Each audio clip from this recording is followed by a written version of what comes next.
अस्सलाम वालेकुम।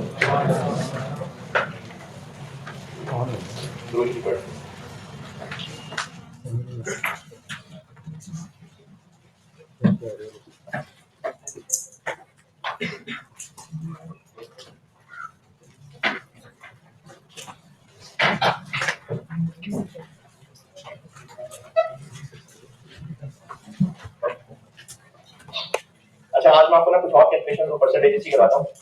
उससे पहले ना एक रिकैप दे दूं, क्योंकि ऑनलाइन जो रिकॉर्डिंग वाले बच्चे हैं उनके कुछ सवालों से मुझे लगा कि मैं थोड़ी सी डिस्कशन रिकैप दे देता हूँ वेरिएबल फिक्स कॉस्ट का। आपको समझ आया है, बहुत अच्छी बात है। जितना भी समझ आया उसको शुक्र करें, बाकी बेहतरी होती रहेगी।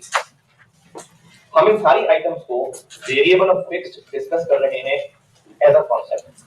यानी हम अगर कह रहे हैं कि रेंट फिक्स कॉस्ट है या वेरिएबल कॉस्ट है, तो इसको क्यों फिक्स कॉस्ट कह रहे हैं?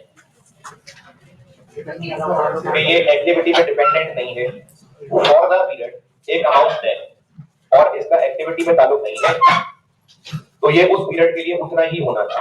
अच्छा, वेरिएबल फ्यूल कॉस्ट है, इसको वेरिएबल क्यों कह रहे हैं? क्योंकि ये एक्टिविटी से लिंक है। एक्टिविटी ज्यादा हुई होती तो ये और ज्यादा होता, एक्टिविटी कम हुई होती तो ये कम होता।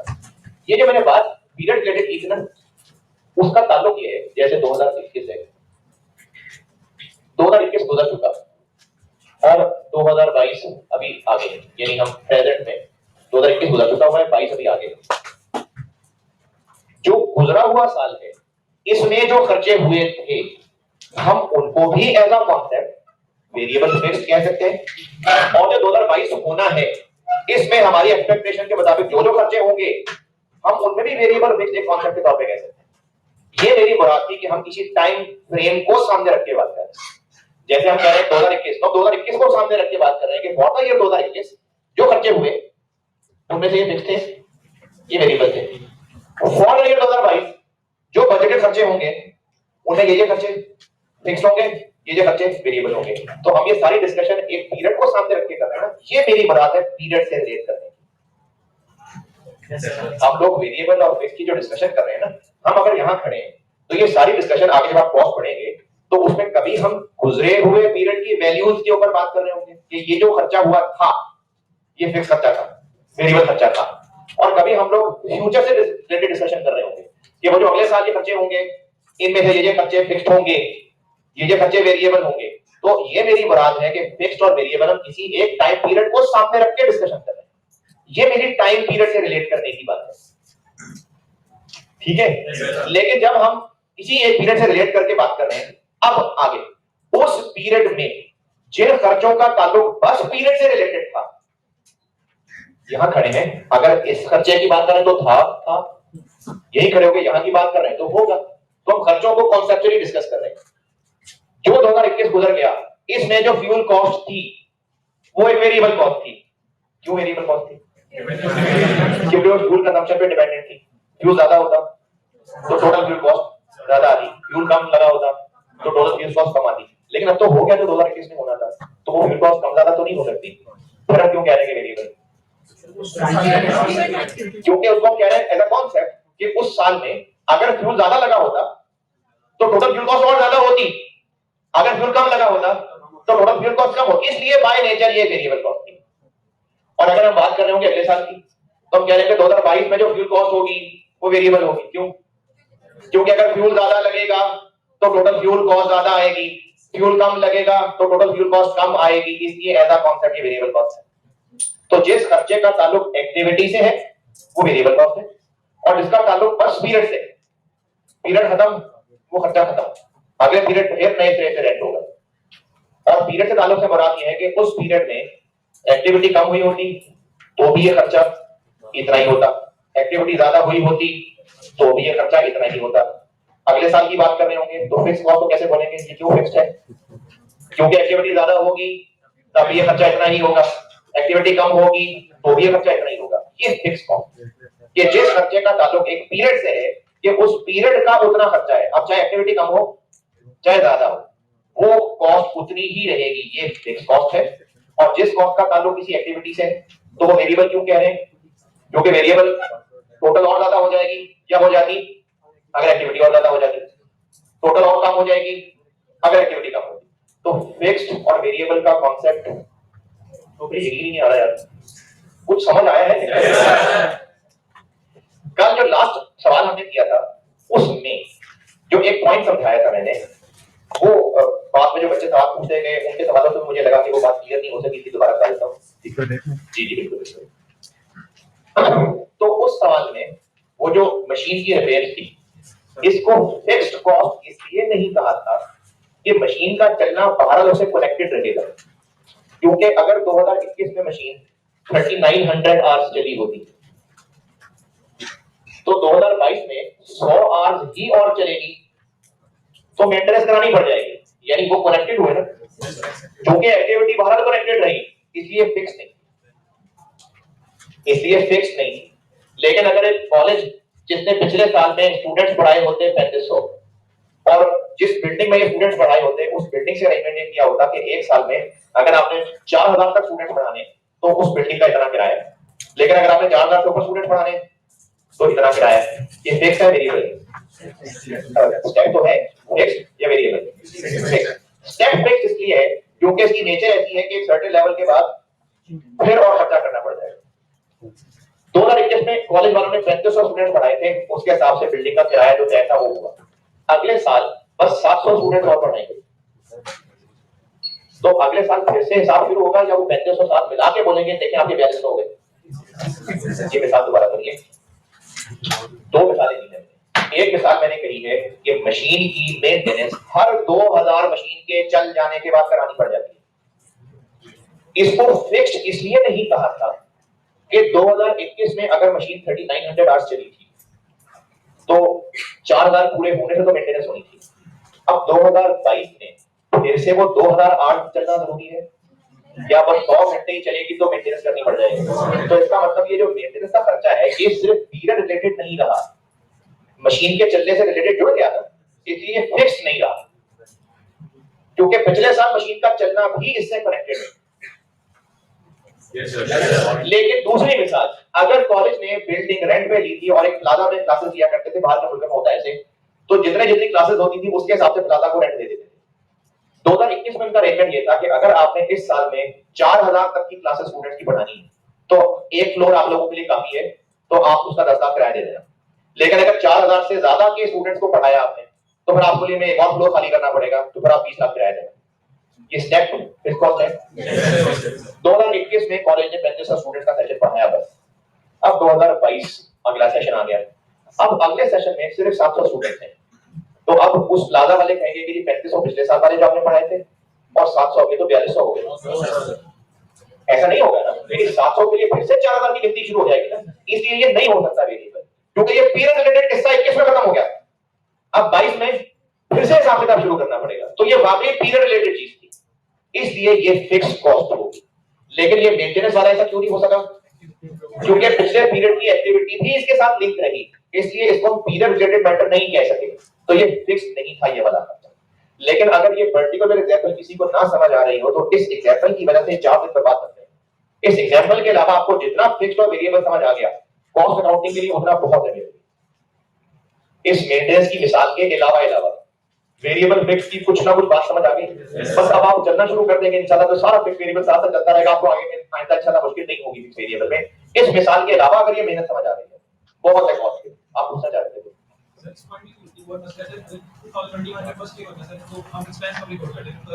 अच्छा, पहले ना हम सिर्फ ये जानना चाह रहे हैं कि जितनी मिसालें पड़ी ये बाय नेचर फिक्स चीज है कि वेरिएबल है, सिर्फ इतनी डिस्कशन हो रही है।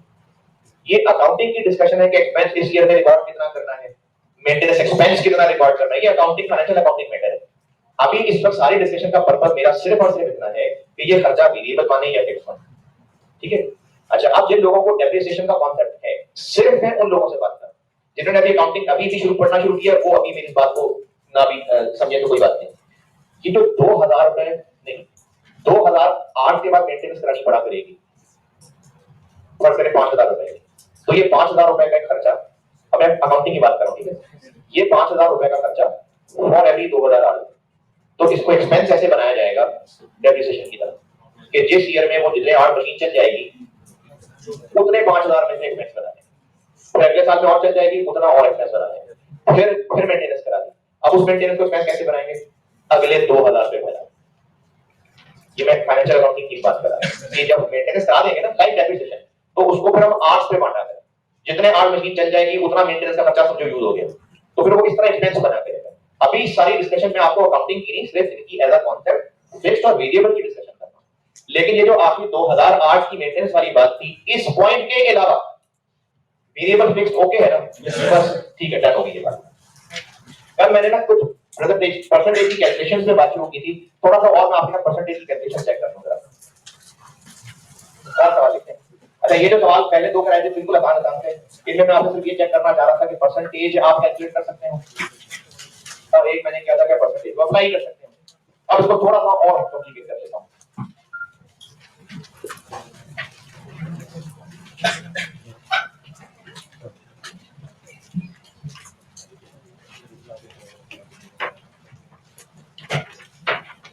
टोटल सेल सवाल है, परसेंटेजेस की मैं प्रैक्टिस ही आपको चेक कर रहा हूं कि आप कहां हैं। टोटल सेल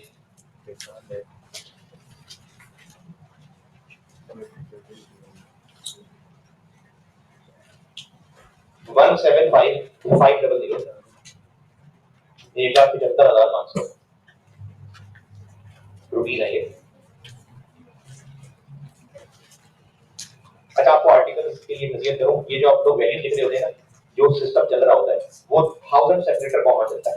यानी अगर आपने बचपन में ये पढ़ा है ना कि 5 लाख रुपए ये, तो ये सही नहीं है, या 52 लाख रुपए, तो ये सही नहीं है, या 15 करोड़ रुपया,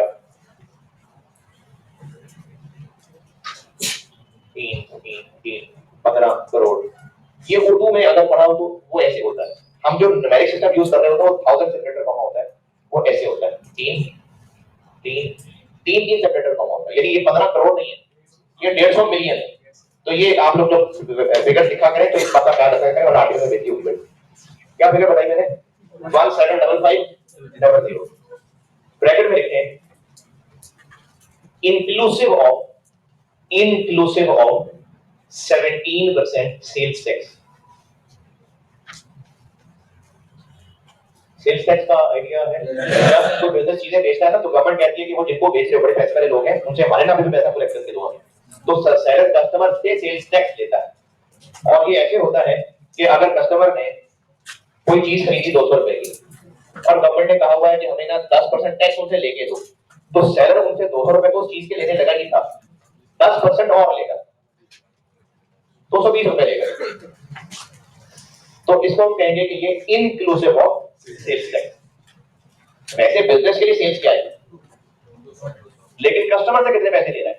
220। तो वो जो गवर्नमेंट के बिहाफ पे पैसे ले रहा है वो भी शामिल करके कस्टमर से ले रहा है। ये मैंने आपको बोला है 1,755,000 सेल्स टैक्स इनक्लूसिव है। कितने परसेंट? तो अब मैं आपसे पूछ रहा हूं कि सेल्स की अमाउंट सारे करते हैं, सारे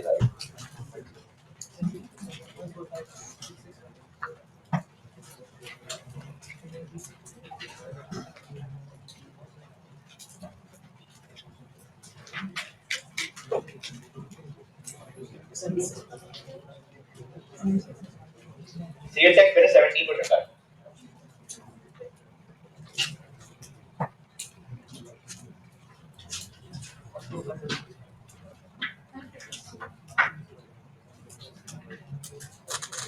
हाँ जी,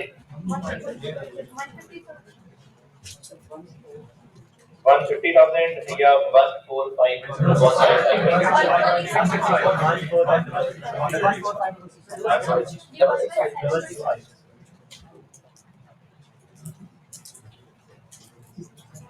अच्छा चलिए, देखो अगला सवाल बता दो मैंने क्या नहीं। अगला सवाल,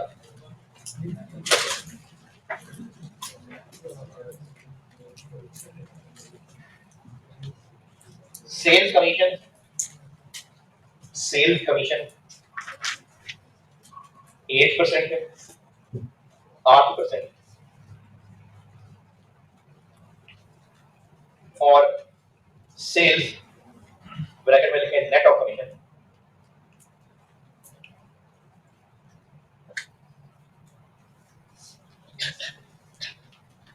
225400, 225400।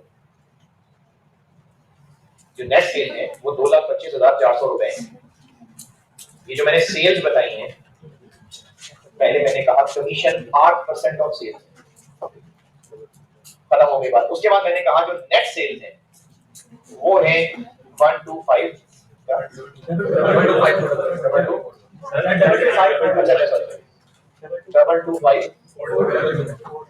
पहले मैंने आपको बताया कि कमीशन 8% ऑफ सेल्स है जो एजेंट को देते हैं, और फिर मैंने नेट सेल्स कहा है। नेट सेल्स का मतलब कमीशन माइनस करके नेट सेल्स। आपसे पूछा है मैंने कमीशन की अमाउंट बताइए, कमीशन की अमाउंट बताइए। 196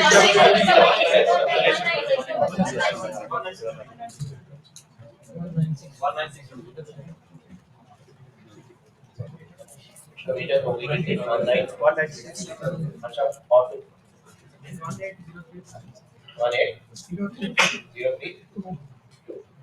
और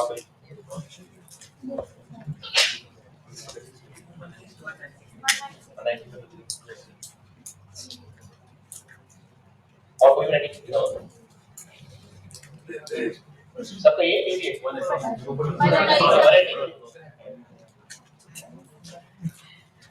बस साबित हुआ कि आपको मुझे मार्कअप और मार्जिन भी रिवाइज करना है।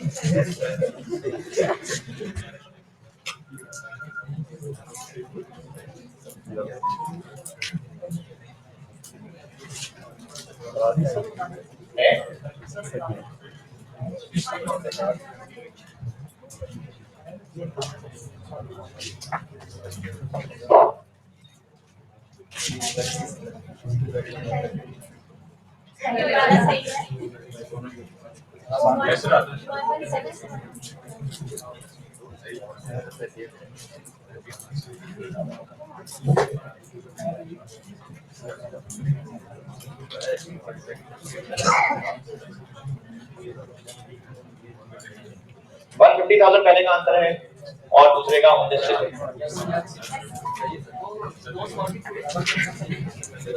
अच्छा, मार्कअप मार्जिन तो खैर एक मिसाल है, असल में जो मैं चीज आपको इस कैलकुलेशन से बताना चाह रहा हूँ, जी सर। मैंने पिछली क्लास में जो परसेंटेज शुरू की थी ना, इसकी अगर आप हेडिंग देना चाहें तो मैं कुछ परसेंटेज की कैलकुलेशंस पहुंचा रहा हूं आप तक। इसमें जो गड़बड़ की है आपने, वो मार्कअप और मार्जिन तो एक मिसाल है, असल में परसेंटेज का रिलेशन है, वो चीज समझ लें। समझा मैं मार्कअप मार्जिन क्या कहते हैं? Markup margin, gross profit markup और ग्रॉस प्रॉफिट मार्जिन। ये नाम मशहूर तो ये जीपी मार्कअप मार्जिन के नाम से है, लेकिन असल में जो इनसे चीज सीखनी है वो परसेंटेज का रिलेशनशिप है कि ये जो मैंने 1 पता नहीं क्या 175 बोला था, ये 100 था कि 117 था, ये चीज समझ, ये चीज समझाता हूं। अच्छा, ये ना कॉस्ट में बहुत ज्यादा काम आनी है बातें, ये परसेंटेज की कैलकुलेशन कॉस्ट में बहुत ज्यादा यूज हो रही है। मैं मिसाल क्या है जीबी मार्कअप मार्जिन समझा के रहा हूं, और हो सकता है आपने ये किसी और तरीके से की हो, जैसे भी किया आप अगर चीजें चल रहा है तो ठीक है, अगर ये नहीं पढ़ा तो आप पढ़ लें। मैं आपको समझा मार्कअप और मार्जिन कह के रहा हूं ये बात, लेकिन असल में इसके पीछे ये समझा रहा हूं कि कब कौन सी चीज 100 है, कब कौन सी चीज 117 और कब कौन सी चीज 83 है, ये चीज समझाने की कोशिश करता हूं। लेकिन इसको मैं समझा मार्कअप मार्जिन कह के रहा हूं। अगर एक बिजनेस कोई चीज खरीद रहा है 16,000 रुपए की और वो सेल कर रहा है 20,000 रुपए, तो वो इस पे कितना ग्रॉस प्रॉफिट कमा रहा है? 4,000। अच्छा, जो एफआर 1 ही नहीं पढ़े हुए थे, पहले इंट्रो भी नहीं पढ़े हुए थे, और क्योंकि कुछ शक्लें मुझे लग रहा है कि एफआर में बैठी होगी मेरे पास, तो हो सकता है आप वो लोग हो जो अकाउंटिंग जाहिल है। तो जीपी होता है सेल्स, यानी जो चीज हमने बेची, और कॉस्ट के हमें वो कितने की पड़ी थी, तो उनको जो माइनस करके आंसर आएगा तो ग्रॉस प्रॉफिट बोलते हैं। बाकी इन्होंने जो भी एफआर में पढ़ना शुरू किया हुआ, तो कल परसों में इसकी बात हो जाएगी। ये जो ग्रॉस प्रॉफिट है 4,000 रुपए, ये कितने परसेंट है? कितने परसेंट? हाँ, इसका। तो इसको दोनों तरह से देखा जा सकता है। अगर आप इसको इसके ऊपर लगा के देखें तो 4,000 20,000 का कितने परसेंट? 20%। और ये 20% ऐसे निकला कि 4,000 20,000 का 20%। और अगर ये देखना हो कि ये 16,000 का कितने परसेंट, तो ये 25%। कैसे? 4,000 डिवाइडेड बाय 16,000, तो ये 25% है। 20% आंसर भी सही है, 25% आंसर भी सही है, क्योंकि ये जीपी 20% है, ये बात भी सही है, 25% है, ये बात भी सही है, लेकिन किसका 20 और किसका 25? अगर जीपी को as a percentage of sales देखना हो, ये सेल्स का कितने परसेंट है, तो उसको कहते हैं जीपी मार्जिन। और अगर इसको देखना हो कि ये कॉस्ट का, मकसद तो परसेंटेज का रिलेशनशिप होता है ना, अगर ये देखना हो कि ये कॉस्ट का कितने परसेंट है, इसको कहते हैं जीपी मार्कअप। तो जीपी मार्जिन होता है जिसमें जीपी डिवाइडेड बाय सेल्स किया जाए, और जीपी मार्कअप होता है जिसमें GP divided by cost of sales किया जाए।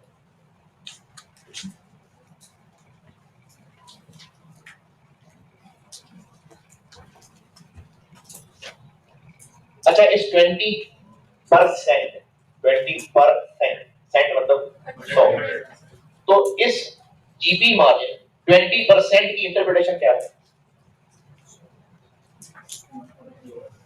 कि अगर सेल 100 हो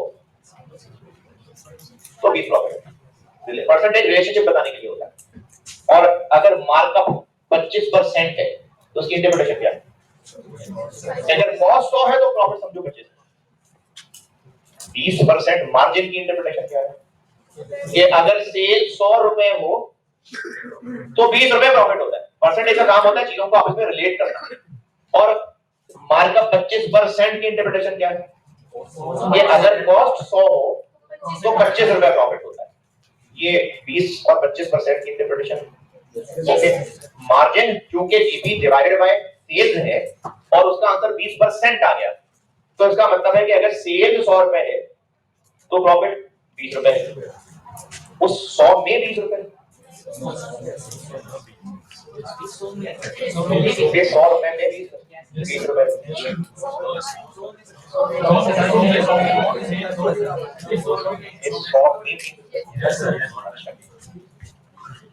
25% मार्कअप की क्या इंटरप्रिटेशन है कि अगर कॉस्ट 100 रुपए है तो प्रॉफिट 25 रुपए है, तो 100 रुपए में 25, तो यहाँ पे हो गया, वहां पे हो गया, वहां पे हो गया, वहां पे हो गया, तो पे है, अगर पे। अच्छा, जो मे और पे है ना, ये इस शक्ल से नहीं पता चलता, ये लाइन ऐसे लगे तो मे हो जाता, थोड़ी ऐसे हो तो पे हो जाता, ये इस लाइन से नहीं मे और पे लग रहा, ये तो सिर्फ एक कॉन्सेप्ट है कि सेल के अंदर प्रॉफिट इंक्लूडेड होता है, इसलिए मैं कह रहा हूं कि 100 में 20 शामिल और कॉस्ट के अलावा प्रॉफिट होता है, तो इसलिए 100 पे 25 और प्रॉफिट, तो ये मे और पे लाइन से नहीं पता चलता।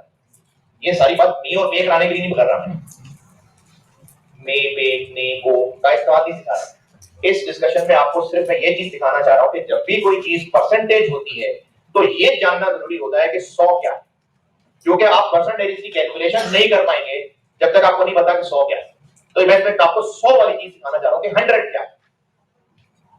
ये ने और को और पे और पर नहीं सिखा रहा, ये तो मैंने ऐसे बीच में बोल दिया था कि इस मे है और उस पे है, ये ने और पे का इस्तेमाल नहीं सीख रहे हैं यहाँ पर। ये सारे डिस्कशन में मैं आपको मतलब ये बता रहा हूँ कि परसेंटेजेस की कैलकुलेशन आप तब सही कर पाएंगे जब आपको पता है कि 100 क्या है। 100 पहचान लिया तो आपके परसेंटेज की कैलकुलेशन ठीक हो जाएगी। 100 पहचानना जरूरी है। तो मार्कअप में 100 क्या है, कॉस्ट, और मार्जिन में ये चीज है याद रखने वाली कि अगर जीपी मार्जिन है तो इसका मतलब उस फार्मूले में सेल्स नीचे होती है तो ये 100 है, और अगर मार्कअप है तो उस फार्मूले में कॉस्ट नीचे होती है तो ये नीचे जो है 100 है। हाँ, क्योंकि पर सेंट कोई भी चीज परसेंटेज में कैलकुलेट की जा रही है तो 20%, 20 पर 100, तो जब भी कोई परसेंटेज की कैलकुलेशन है तो उसमें ने पर में ये इंपॉर्टेंट नहीं है, बस ये चीज समझाना चाह रहा हूं आपको कि 100 क्या है। तो जीपी मार्कअप में 100 क्या है और जीपी मार्जिन में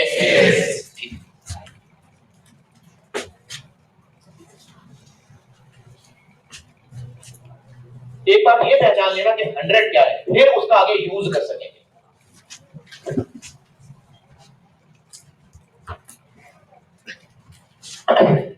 इसी डेटा से जो मैंने मार्कअप 25% कहा है,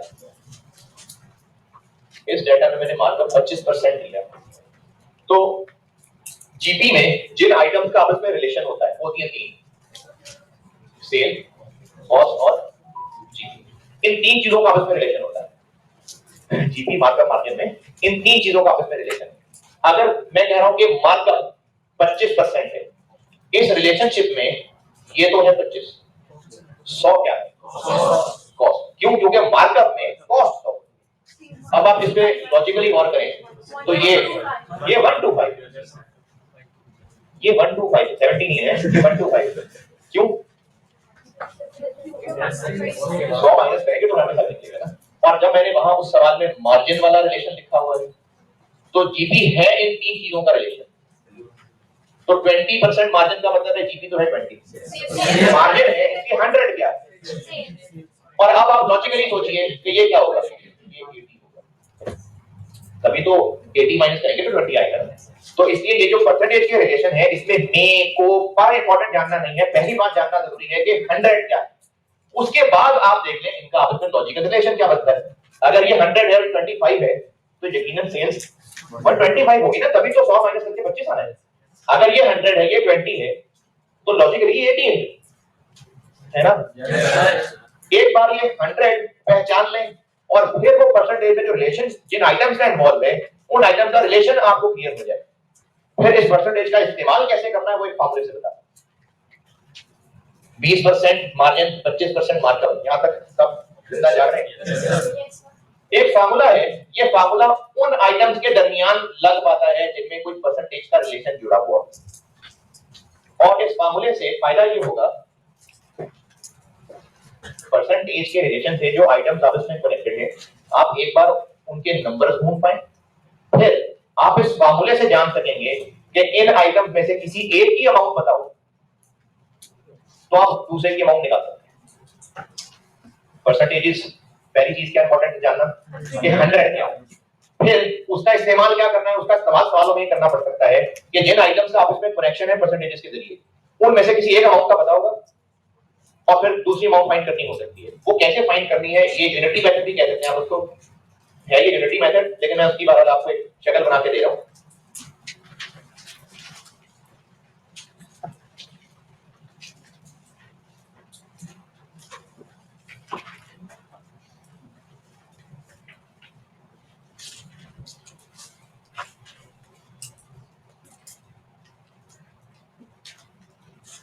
ये यूनिटी मेथड है, ये भी मैं अक्सर कॉस्ट में ये जबानी बोल रहा हुआ करूंगा, मतलब यूनिटी मेथड का नाम तो शायद इतना ना बोलूं लेकिन मैं उसको यूज कर रहा हुआ करूंगा।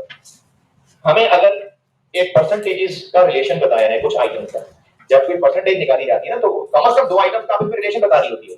आपके मार्क्स अगर मैट्रिक में 85% है तो ये परसेंटेज किसका रिलेशन बता रही है, टोटल मार्क्स का और ऑब्टेन्ड मार्क्स का। तो जब भी कोई परसेंटेज होती है कम से कम दो चीजों का आपस में वो रिलेशनशिप है। लेकिन यहां पर क्योंकि हम प्रॉफिट की बात कर रहे हैं तो फिर सेल्स, कॉस्ट और प्रॉफिट इन तीनों का आपस में रिलेशनशिप होता है। तो एक तो परसेंटेज किसी ना किसी चीज आइटम का रिलेशनशिप बता रही होती है, और आपके लिए इंपॉर्टेंट ये है कि जब आप परसेंटेज की कैलकुलेशन करना चाहते हैं तो आपके लिए सबसे पहली जरूरी चीज जानने वाली है कि 100 है। तो जो 100 पहचान लिया फिर आप ये फार्मूला इजीली लगा दोगे। मैंने ये मिसाल जीपी की ली हुई है, तो जीपी मार्कअप में क्या 100 था और 25% तो बताया हुआ था, तो ये लॉजिकली आप लोगों ने कुछ समझ लिया कि 125 होगा। मार्जिन था तो 100 थी और ये 20 बताया हुआ था। अब इसमें लॉजिकल है कि ये 80 होगा। एक बार जिन आइटम्स की रिलेशनशिप है उनकी हकीकत सामने लेते हैं, फिर आप इस फार्मूले से क्या फायदा ले सकते हैं, इन आइटम्स में से एक गिवन होगी और एक ऊंची होगी। तो इस फार्मूले को समझाता हूं। जैसे अगर मैं ये मार्केट वाली फिगर ले रहा हूं, अगर मैं आपको बताता हूं कि अगर एक बिजनेस की सेल्स 20,000 रुपए है तो बताएं जीपी कितना है। वो जीपी जो 25% मार्कअप है, 25% मार्कअप बता दिया और फिर सवाल ये पूछा कि बताएगा सेल 20,000 रुपए की हो तो जीपी कितना होगा, कैसे कैलकुलेट करें। 25% मार्कअप बता दिए, 25% मार्कअप है ये बात बता दी है, तो इससे आपको ये पता चल गया। अब सवाल ये पूछा है कि सेल्स अगर 20,000 रुपए की है तो बताएं जीपी की अमाउंट कितनी, कैसे कैलकुलेट करें इस फॉर्मूले को लगा के। 20,000 रुपए, अच्छा 20,000 रुपए क्या दिया हुआ है सेल्स, वो सेल इस रिलेशनशिप में क्या है 125, तो 20,000 रुपए डिवाइडेड बाय 125 पूछा क्या है जीपी, जीपी इस रिलेशन में क्या है 25 into 25। एक बार परसेंटेज का रिलेशनशिप बना लें उसके बाद ये फार्मूला लगा लें। तो इस रिलेशनशिप में जीपी मैंने कहा था 25% मार्कअप है तो ये 25 है और क्योंकि मार्कअप है तो कॉस्ट ऑफ है और सेल्स जो ये 125 होगी। एक बार रिलेशनशिप ड्रॉ हो गया परसेंटेज में, अब ये फार्मूला लगाना है। अब आपको मैं इस रिलेशनशिप पे कह रहा हूं कि सेल 20,000 रुपए है तो बताएं जीपी कितना है।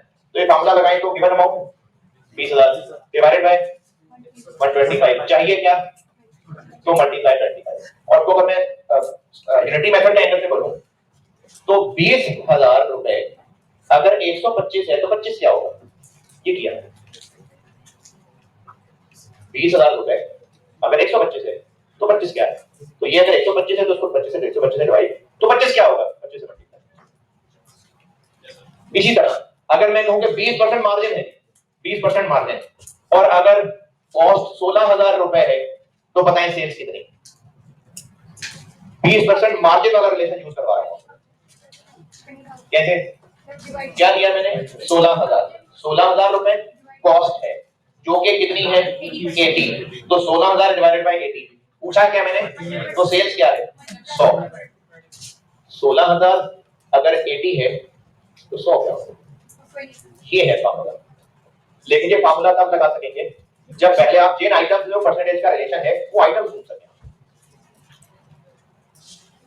अब जो मैंने 1.5 लाख पूछा था, मैंने क्या कहा था 1.5 लाख 175 के बारे में, मैंने ये कहा था कि सेल्स में 17% सेल्स टैक्स मिला दें तो वो 1,75,500 है। तो पहले हम परसेंटेज की रिलेशनशिप बनाते हैं, जितने की सेल प्राइस होती है 17% उसका होगा, गवर्नमेंट कहेगी 17% टैक्स ले लें, किसका 17%, सेल प्राइस का, तो इसका परसेंटेज है ये 100। कोई भी परसेंटेज जिसकी परसेंटेज है, आपने मैट्रिक में मार्क्स लिए 85%, किसका 85%, तो इसलिए 85% निकालते हुए टोटल मार्क्स की परसेंटेज निकाली गई होगी। 85% कैसे निकला होगा, मैट्रिक में 85% मार्क्स है, कैसे निकला होगा, of marks divided by total marks. तो चूंकि वो डिवाइडेड बाय नीचे थे इसलिए किसकी परसेंटेज, जिसकी परसेंटेज बताई जा रही होती है वो 100 होता है। जीपी मार्कअप 25% है, 25% ऑफ जीपी मार्कअप 25% है, 25% ऑफ, तो इसलिए कॉस्ट 100। जीपी मार्जिन 20% है, 20% ऑफ इसलिए सेल्स 100। गवर्नमेंट ने कहा कि आप जब चीजें बेचेंगे तो 17% टैक्स ले लेना, 17% ऑफ जितने की बेचेंगे, तो इसका मतलब ये 100 है, सेल्स टैक्स कितना होगा, तो सेल्स टैक्स इंक्लूसिव अमाउंट क्या होगी।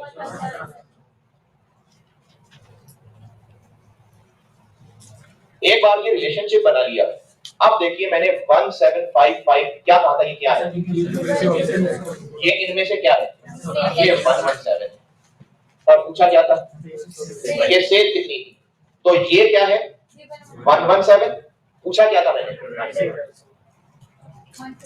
150। दूसरी मिसाल क्या दी थी मैंने, सेल कमीशन मैंने कहा था 8% है, और फिर उसके बाद एक नेट सेल्स बोली थी, इनका रिलेशनशिप बताते हैं।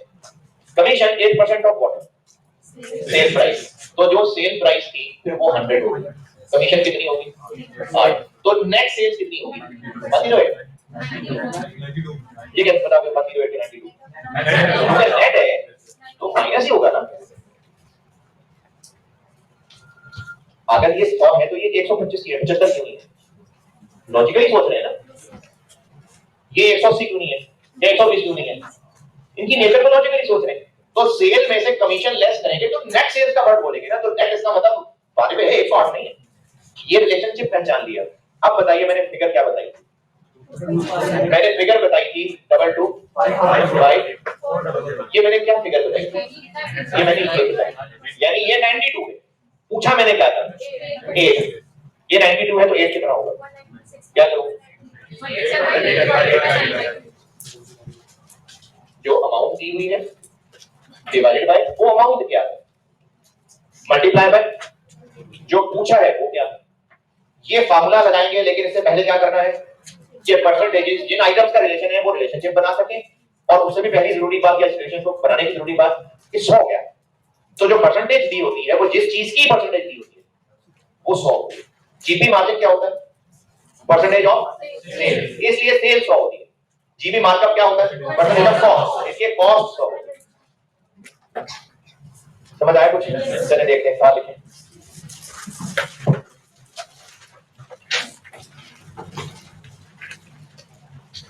जीपी मार्जिन है GP margin 30%, 30%। Cost of sales है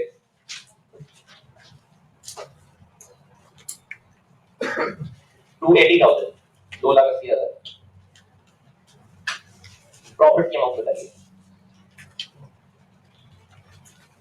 और फौरन नहीं बोला करें ताकि ना सब लोग कैलकुलेट करके देख लें। चीजें चीजें हैं, आप शाबाश, बहुत अच्छी बात है, जल्दी कैलकुलेट कर लेते हैं, बहुत अच्छा है, लेकिन थोड़ा सा बस गैप कर लिया करें ताकि जो इंसान है तो वो जरा वो भी कर ले। और जो चीजें चीजें नहीं है वो बेटे मायूस ना हुआ करें। अब सारी क्लास में इसमें तो मेरा ख्याल है इसमें एक तो 20 लोग बैठे हुए हैं, ये जो लोग बैठे हुए हैं ये सब की प्रोसेसिंग एक जैसी नहीं है। वो तेज कैलकुलेशन कर लेगा तो कर रहा होगा, वो रेस चल रही है, हम सबसे बात कर रहा हूँ, वो रेस हो रही है, तो अगर वो जल्दी बता देता है तो वो जल्दी बता के खुश है, ठीक है जल्दी बता दे, शाबाश। लेकिन जो पीछे रह जाता है वो हार थोड़ी गया जिंदगी में, बस हार गया, निकम्मा है, तो जीने का हक नहीं है, वो वैल्यू नहीं बता सका, कोई बात नहीं, कैलकुलेशन सब लोग किया है। मैंने जीपी का जीपी पूछा है और मैंने परसेंटेज कही थी ग्रॉस प्रॉफिट मार्जिन 30% और फिगर बताई थी कॉस्ट की 280,000।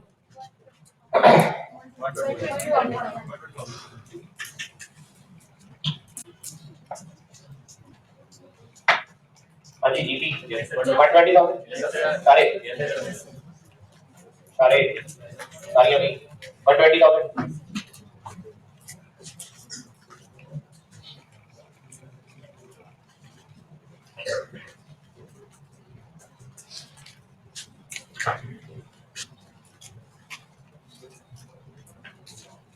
अच्छा ये मैं अभी ही आईटी वाले को कह देता हूँ कि अच्छा ये मैं सिर्फ इसमें ये काम कर रहा हूँ और देखूंगा कॉस्ट में अगर मुझे कोई ऐसी चीज लगी तो ये हर दफा नहीं होगा, ये क्योंकि आपको पूरी कॉस्ट में मसले रहने परसेंटेज वाले।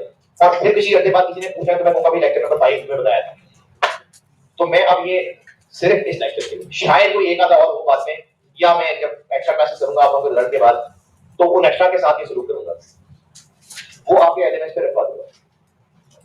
लेकिन आप फिजिकल लोग हैं तो हर क्लास में अलग से मिल रही होगी, जो मैं एक्स्ट्रा पढ़ाऊंगा वो, और वो भी इसलिए क्योंकि सबका टाइम मैच नहीं कर रहा होता, और वो ऐसी इजी क्लास जो आपकी सारी जिंदगी एक रो बनते चलना है।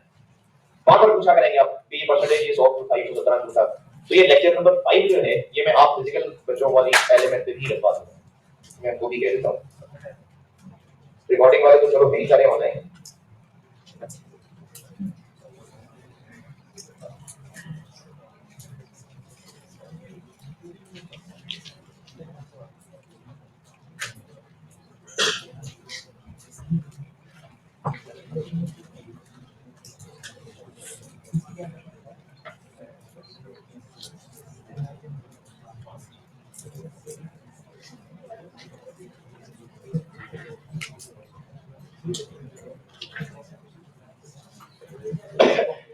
मैंने क्या वैल्यू बोली थी 30% मार्जिन। 30% मार्जिन का मतलब है कि मार्जिन होता है सेल की परसेंटेज, तो ये 100 है, और अगर जीपी 30 है तो इसका मतलब A1 30 है।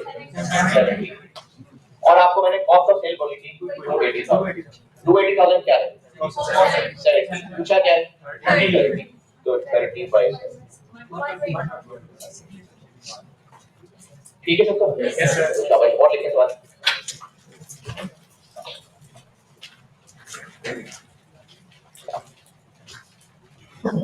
Purchase cost inclusive of purchase cost inclusive of 25% duties, purchase cost inclusive of 25% duties,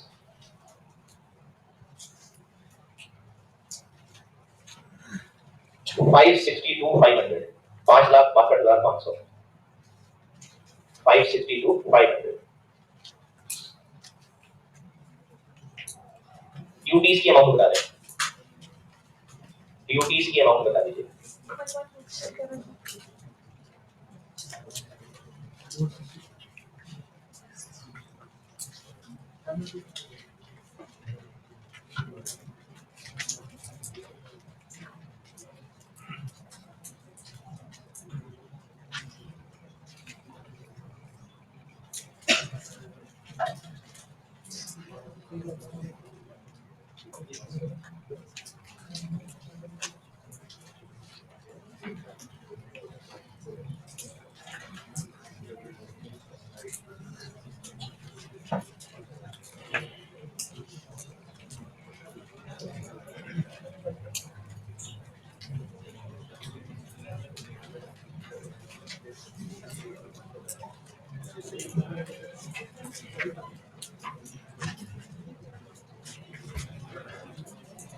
हाँ जी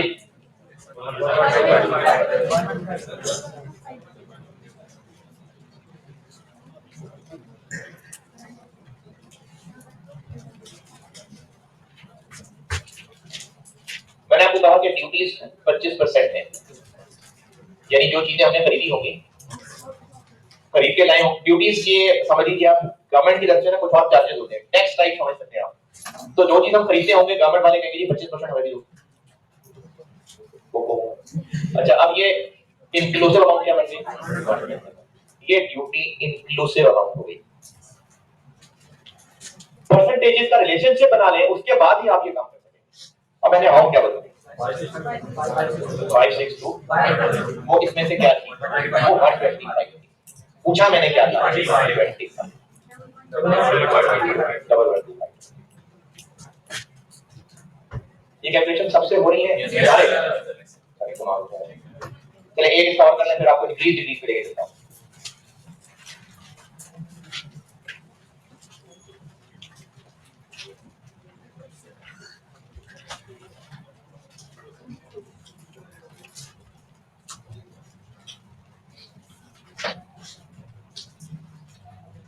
प्रोसेस इनपुट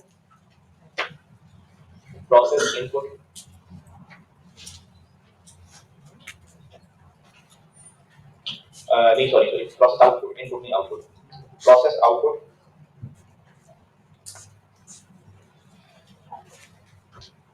ठीक है।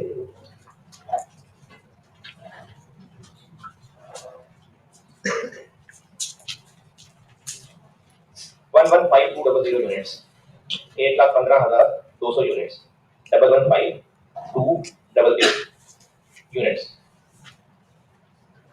प्रोसेस लॉस 4% है।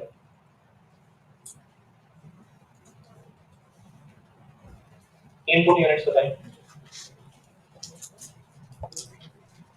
अच्छा प्रोसेस मतलब प्रोडक्शन प्रोसेस, इनपुट जितने यूनिट उस मशीन में डालते होंगे, और 4% लॉस का मतलब है 4% बोले ना मैंने, क्या मतलब 4% लॉस का, वो जो यूनिट मशीन में डालते होंगे 4% उनमें से खराब हो जाते होंगे। आउटपुट क्या होंगे, जो मशीन से पानी के बाहर आते हैं, ठीक है, इनपुट आउटपुट।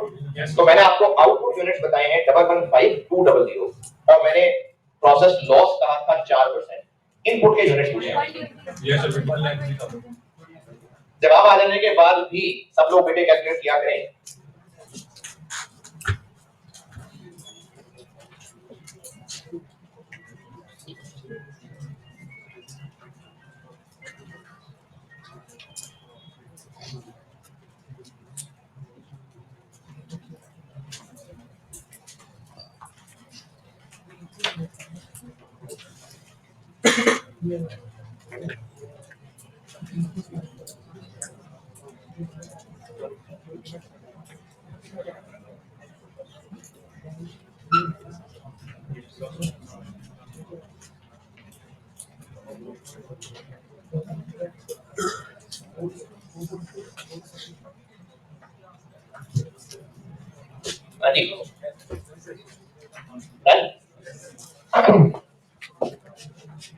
इनपुट मैंने कहा नहीं, लॉस क्या कहा है, तो पहले तो परसेंटेज का रिलेशनशिप देखते हैं। इनपुट होते होंगे, उसमें से जो जाया हो जाते होंगे बाकी भी बनते होंगे ना, ये इनपुट आउटपुट समझ आ रही है ना। 4% किसका 4% होगा, इनपुट का। अच्छा ये चीज है ना कि किसकी परसेंटेज है, ये आपको जैसे जैसे आगे बढ़ते जाएंगे ये चीजें होती जाएंगी क्लियर। ये ज्यादा मसला ये पहचानने में नहीं हुआ करेगा आपको कि किसकी परसेंटेज है, वो चीजें तो नाम से याद रखते हैं। जीपी मार्जिन सेल्स की परसेंटेज होती है, जीपी मार्कअप कॉस्ट की परसेंटेज होती है। तो लॉस मैंने कहा है 4 है, तो ये लॉस 4% ऑफ किसका होगा, तो 100 क्या हुआ इनपुट, तो ये 104 हुआ। नहीं अब ये लॉजिकल बात है कि लॉस निकलना है तो आउटपुट बनना है साइंटिस्ट। और मैंने जो यूनिट्स बताए 15 नहीं 115 ये क्या है, ये 96 है। और मैंने क्या पूछा है 100, तो 100/96 ये हो रही है सबसे कहते हैं कमाल, बहुत अच्छी बात है। और अभी अगर ये बात जल्दी लगे तो रहने देना, ये जो मैंने 100 में 96 किया है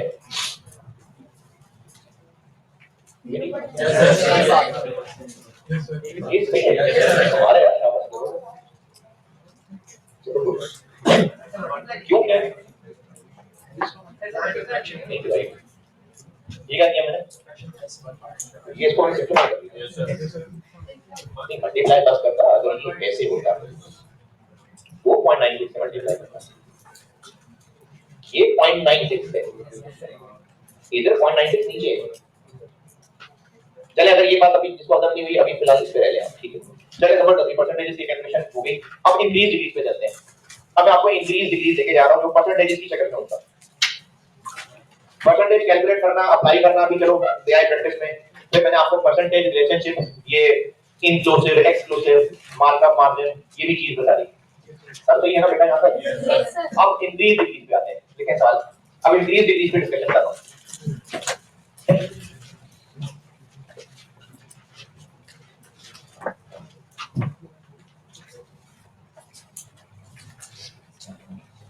2021 की सेल्स थी सेल्स 2021 ईयर की 720,000 7,20,000 रुपए ईयर 2021 में सेल हुई थी 720,000 सेल विल इंक्रीज बाय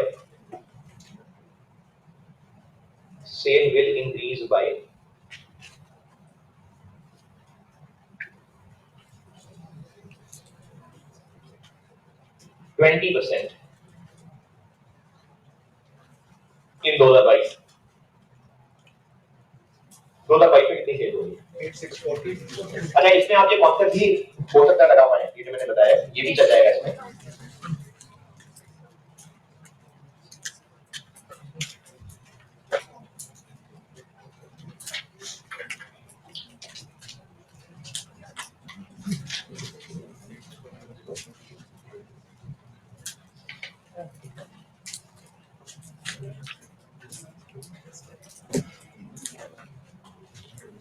अच्छा ये पक्की बात है बेटा क्लियर है ना ये क्योंकि अब आप इतने पक्के हो जाएंगे कि आप शायद 8 के बगैर ही डायरेक्टली 100 और 100 सोचते हो आप शायद डायरेक्टली 100 और 125 सोचने लग जाएंगे अभी तो पॉसिबल नहीं डायरेक्टली जो आप आज से लगाएंगे जाएंगे ना हो जाएंगे क्या बोला मैंने 720,000 की सेल्स है 2021 की और ये बढ़ जाएंगी 20% से तो 2022 में कितनी हो जाएगी 720,000 है और 22 में कितनी हो जाएगी 860 नहीं नहीं अच्छा चले जैसे नहीं कैलकुलेट हुआ समझाता हूँ एक और सवाल लेके चले एक और लिखने वाला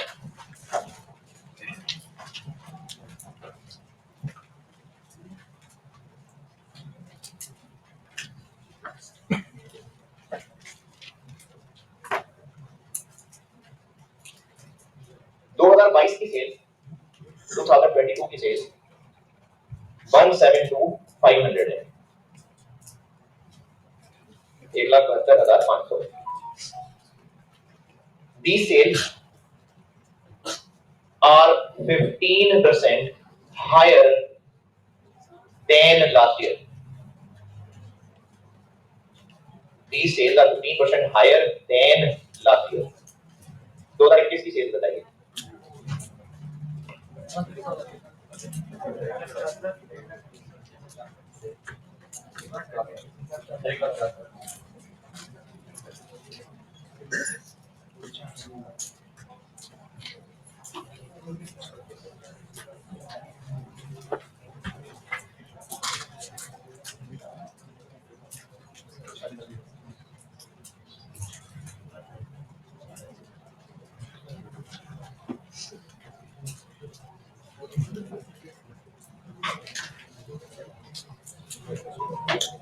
जी 2022 की सेल्स क्या बोली मैंने 2022 की गई है क्या और 2021 तो कितनी 150,000 ठीक है सबसे चलिए बताता हूँ जब परसेंटेज इंक्रीज डिक्रीज या हायर लोअर की बात हो रही है, और ये परसेंटेजेस की शक्ल में है, इंक्रीज डिक्रीज या हायर लोअर ही हो सकता है, ये से इतनी मोर देन है, हायर देन है, मतलब ये कंपैरेटिव और एक एक्शन इंक्रीज डिक्रीज। तो फिर आपने गौर इसमें करना है, आपने क्यूएम पढ़ा हुआ है और नहीं पास नहीं, क्योंकि पीआरटी वाले बच्चे की क्लासेस में बैठे होंगे, कर लेंगे बात नहीं, कुछ छोटे बच्चे जो जीते होते हैं वो पीआरटी का पेपर भी देना होता है और एफआर फॉर्म में बैठ जाते हैं। हाँ है, आप में से हो सकता है ना हो, लेकिन ऐसे बच्चे हैं, गुलबर्ग में हैं बहुत सारे ऐसे पीआरटी के पेपर भी देने, लेकिन वो भी एफआर में बहुत पढ़ रहे हैं। अच्छा है ना, कोई होते होंगे भी हैं। क्यूएम में एक टॉपिक इंडेक्स नंबर था, छोड़ दिया था बात ही खत्म हो गई। अच्छा जिन्होंने नहीं छोड़ा था सबने छोड़ दिया, चलो किसी एक से तो किया होगा उसी एक बात। वो जो इंडेक्स नंबर था उसमें कॉन्सेप्ट ये होता है कि कोई एक बेस ईयर होता है और उसके हिसाब से फिर बाकी ईयर बताए होते हैं, और वो जो बेस होता है वो 100 होता है। अच्छा चलिए अब इंडेक्स नंबर छोड़ दिया था, कुछ नहीं कहा मैंने, फिर से बताता हूँ आपको। परसेंटेजेस में increase decrease higher lower more than less than इस तरह से भी टर्म यूज हुई हो सकती है। अब आपने इन पे ये ध्यान देखना है, क्योंकि परसेंटेज आप तभी सही लगा सकेंगे जब आपको 100 का पता होगा। 100 का पता है तो परसेंटेज लगा सकते हैं। तो जब भी higher lower more less increase decrease की बात होगी तो आपने इस बात पे अंग्रेजी समझने के बाद गौर करना है कि किससे, यानी किससे कम या ज्यादा, और अगर इंक्रीज डिक्रीज है तो किसको कम करना है कि ज्यादा, यानी स्टार्टिंग पॉइंट पहचानना होगा। जैसे मैं अगर मिसाल दूं कि ये जो स्पीकर है ये मुझसे 10 कदम दूर है, तो हम दोनों के दरमियान तो वाकई तो 10 कदम है, लेकिन मैंने दो जुमलों में फर्क पहचानिएगा। ये स्पीकर मुझसे 10 कदम दूर है, दूसरा लफ्ज बोलो, स्पीकर से मैं 10 कदम दूर हूं, दोनों जुमलों में क्या फर्क है? बेस चेंज हो रही है ना। मैं कह रहा हूं कि मुझसे स्पीकर 10 कदम दूर है तो मैं स्टार्टिंग पॉइंट, और अगर मैं कह रहा हूं कि स्पीकर से मैं 10 कदम दूर हूं तो स्पीकर स्टार्टिंग पॉइंट है। तो इसलिए परसेंटेजेस की increase decrease lower than higher than पहचानने के लिए आपको देखना पड़ेगा कि स्टार्टिंग पॉइंट क्या है, वो पॉइंट ऑफ कंपैरिजन क्या है। यहां पर मैंने कहा था कि 2021 में ये 20% ज्यादा हो जाएगी, तो जो ये होगी इसको 20% बढ़ाएंगे तो ये बढ़ेगा ना, ये इससे स्टार्ट कर रहे हैं तो ये 100, अगर ये 100 है तो वो 20% ज्यादा होने की वजह से वो 120, तो अगर ये 100 है तो 120, क्या करें ये 100 है 100 से डिवाइड 120 से मल्टीप्लाई। अच्छा इधर आते हैं, मैंने आपको 22 की फिगर बताई थी और कहा था कि 2022 की फिगर 2021 से 15% ज्यादा है, तो वो जो 21 थी से ये 15% ज्यादा है वो 100 है, तो ये 100 की, तो ये 115 है, तो अगर ये 115 है तो 100 क्या था इनटू, अगर ये 115 है और वो 100 है इनटू 100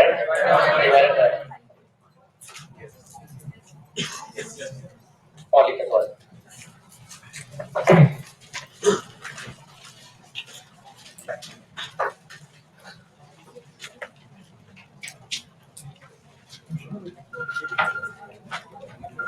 2022 की सेल 2022 की cell 140,000 140 1,40,000। It will decrease by 25% in next year, decrease by 25% in next year। तो 23 की सेल बताइए।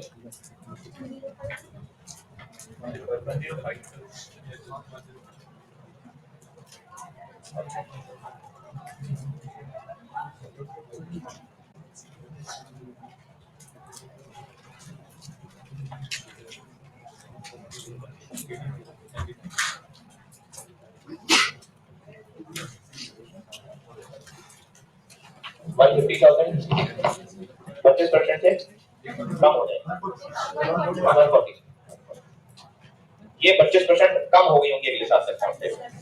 तो यहाँ से स्टार्ट कर रहे हैं तो ये 100 है और वो 75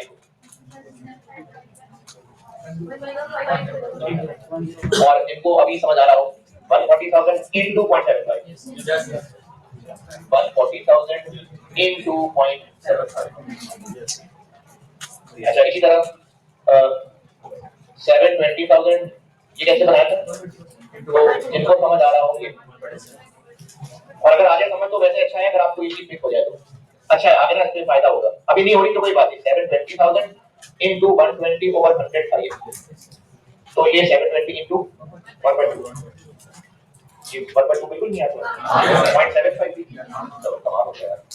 चलिए ये परसेंटेजेस बहुत है, चीजें चीजें हो गया, शाबाश। अब ना कल से इंशाल्लाह मैं इन्वेंटरी वैल्यूएशन यानी प्रॉपर कॉस्ट का सिलेबस कल से मैं स्टार्ट कर रहा हूँ। इन्वेंटरी वैल्यूएशन इंशाल्लाह शुरू करते हैं, ये बहुत है मेहनत की, जितनी साथ चल गए बहुत खुशी है मुझे। इन्वेंटरी वैल्यूएशन शुरू करते हैं।